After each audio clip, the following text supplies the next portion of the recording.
C'est parti avec la ronde des journaux Paris ce jeudi 15 août 2013 à Kinshasa. Débutons notre ronde avec le palmarès qui annonce les garanties de Denis Sassou Nguesso à Kabila. En effet, au cours de l'audience avec le membre du Présidium, Denis Sassou Nguesso a donné toutes les garanties sur le rôle qu'il est appelé à jouer. Ce dernier va se résumer fondamentalement en ce que le président Sassou Nguesso fera office de dernier recours en cas de blocage. De ce fait, le président du Congo-Brazzaville se présente comme la caution finale à une issue bien négociée et arbitrée. Il a toute la raison d'être du quitus du MLC, mais aussi et surtout l'exploit d'avoir réussi à arracher le déplacement de Etienne Tshisekedi pour Brazzaville ce week-end. Comme pour dire que le président Sassou Nguesso est en train de remplir sa part du contrat, atteste le palmarès.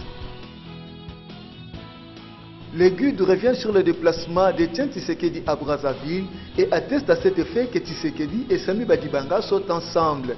Selon donc certaines sources, d'une des fois, la visite qu'Etienne Tshisekedi va effectuer le samedi 17 août prochain pour rencontrer le président Denis Sassou Nguesso a notamment été négociée par Samy Badibanga, président du groupe parlementaire UDPS et alliés. C'est donc après la bulle diplomatie de ce dernier que l'invitation a été lancée au Sphinx de Limité par Denis Sassou Nguesso.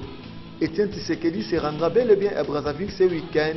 En effet, dans les coulisses, Samy Badibanga et Jean-Dominique Okemba, le ministère spécial du président congolais Denis Sassou Nguesso, ont préalablement eu des échanges fructueux, révèle le GUD.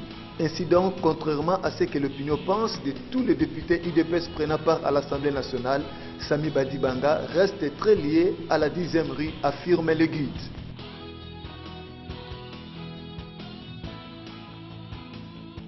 La tempête des tropiques revient sur la position des Fonis qui estiment que le président de concertation doit rapprocher Etienne Tshisekedi et Joseph Kabila. En effet, les forces novatrices pour l'Union et la solidarité Fonis ont demandé hier mercredi 14 août au président de concertation nationale d'aller prendre langue avec Etienne Tshisekedi Wamulumba, président national de l'UDPS, afin de mener à bien les travaux de ce forum national. Joseph Olengankoy s'est référé au point 3 de l'article 8 de l'ordonnance présidentielle créant les concertations nationales qui fait allusion à l'aboutissement heureux du dit forum. Il a soutenu que le président national de l'UDPS détient 50% des solutions à la crise intégrale qui sévit fatalement en République démocratique du Congo, écrit la tempête des tropiques.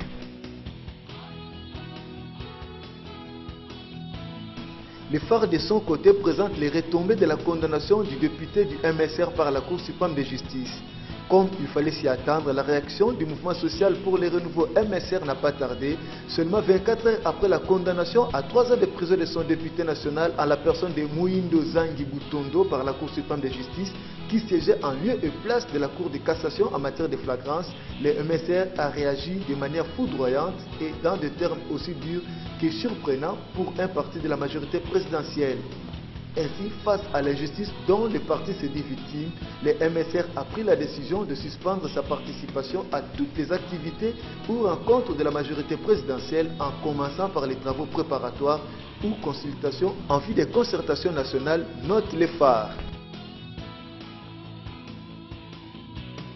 Abordant toujours le même sujet, le potentiel atteste que le MSR, après avoir suivi très attentivement les péripéties de cette rocambolesque affaire et a constaté au vu de l'instruction de la cause, du réquisitoire du ministère public et des plaidoiries des avocats qu'aucune infraction intentionnelle n'a été clairement prouvée à charge de l'accusé. Ceci lui donne à conclure qu'il s'agit bel et bien d'un procès politique. Bien plus, le MSR déplore la traque dont sont victimes ses partisans à Goma. Ce parti s'est dit surpris de constater qu'après l'arrestation de l'honorable Mouindo Zangi, certains de ses cadres et militants sont traqués et arrêtés notamment à Goma sans aucune raison valable. Le MSR ne l'accepte pas et ne l'acceptera jamais, écrit le potentiel. C'est tout pour aujourd'hui. À la prochaine.